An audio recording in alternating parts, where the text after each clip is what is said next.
Guys, welcome to my channel, Ating Vlog. Magluto tayo ng healthy food. Magtambog-tambog tayo ng gulay.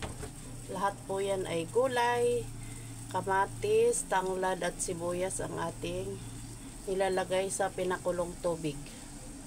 Narelate nyo ba guys? Sinong nakaka-relate nito sa lutong ganito? At maglagay tayo ng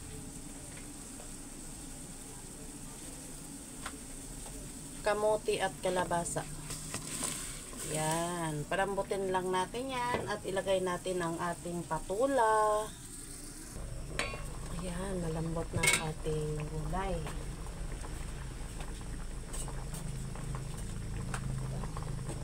Pag malambot na yung ating kalabasa at kamote, ilalagay na natin ang ating patula. Aray ko, talsik.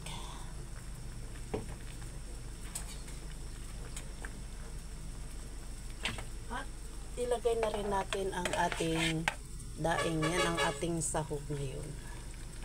Daing.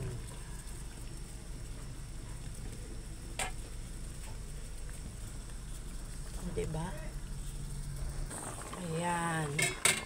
So, ilagay naman natin ang ating malunggay. Ito ang pinaka-the best guys. Pinaka-maraming nutrients na makukuha natin. Ang leafy vegetables. Malunggay.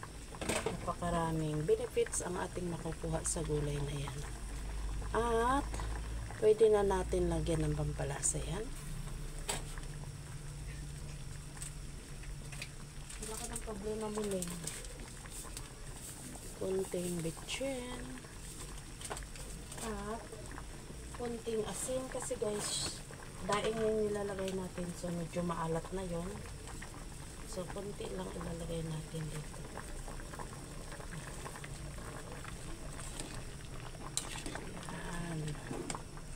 Solve na po yan. Pwede na, hindi tayo magro-rice kasi yung kamote at kalabasa po guys ay nakakabusog na yan.